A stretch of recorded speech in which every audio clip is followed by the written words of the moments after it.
আবু জেহেল বুঝতো যে আর একটা ঘটনা নেই, নবীরে মারি লইব, খাটি লইব, মিটিং করে লিছে, তো মারতেও হয় না, খাটতেও হয় না। এখন কৌশল করছে।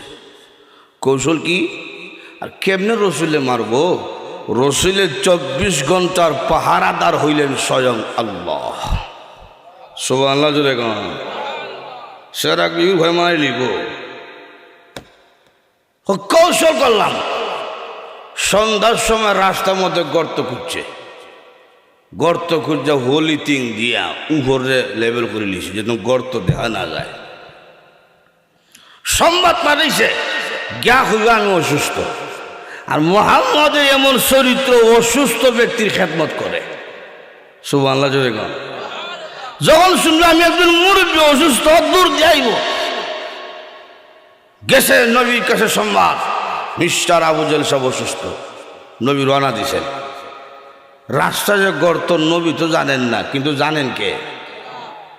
নবীজির সামনে গিয়া দেখেন গর্তের কাছে জিবরাইল দাঁড়িয়ে আছে। সুবহানাল্লাহ জোরে গান। হুজুর সামনের দিকে আগিয়েন না, সামনে একটা গর্ত আছে। রসুল গর্ত হইতে করতে কি গানে?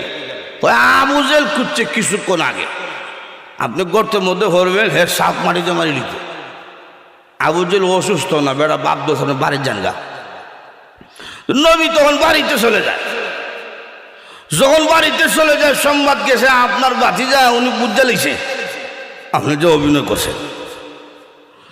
তখন শাক দিয়ে মাছ ঢাকার জন্য পিছনে দৌড়তেছে। ভাতিজা দাঁড়াও, দাঁড়াও, দাঁড়াও হয়ে যে সামনে দৌড়তেছে। সামনে যে গর্ত আছে আল্লাহ দিছে শাসারে বুলাইয়া, শাসাকে এখন গর্তের মধ্যে পড়ছে।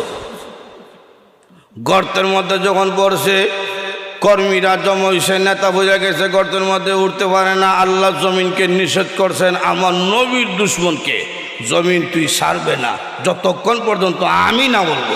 সুবহানাল্লাহ জোরে বল। এখন জমিনে ছাড়তেছে না। লিটার রাখো, রশ্মি সারে দাও। 20 হাত লম্বা রশ্মি সারে 1 হাত জায়গা বাকি থাকে।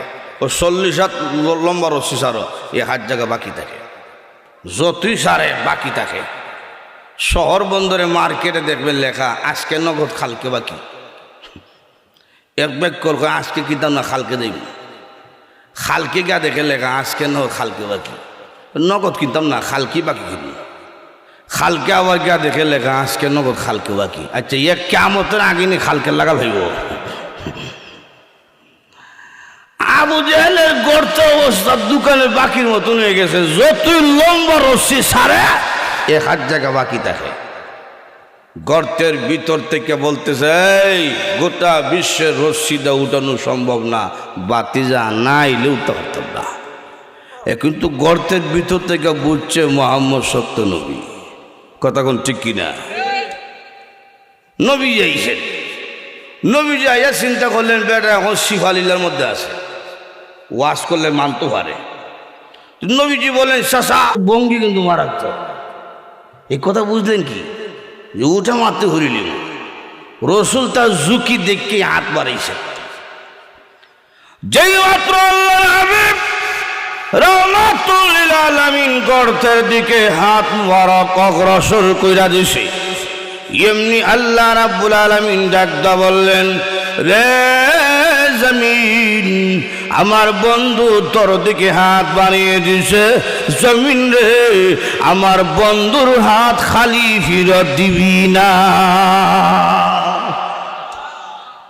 হাত ধরে আবু জেহেল উপরের মধ্যে এখন উঠে গেছে। আল্লাহ জমিনকে বলছেন আমার বন্ধুর হাত পর্যন্ত আবু জেহেলকে উঠিয়ে দে। সুবহানাল্লাহ জোরে বল। উচ্চ বাড়ির জায়গা। রসুল কই শাসা কি কইছিলেন? করেন না কেন? কিতা কইছিলাম রে?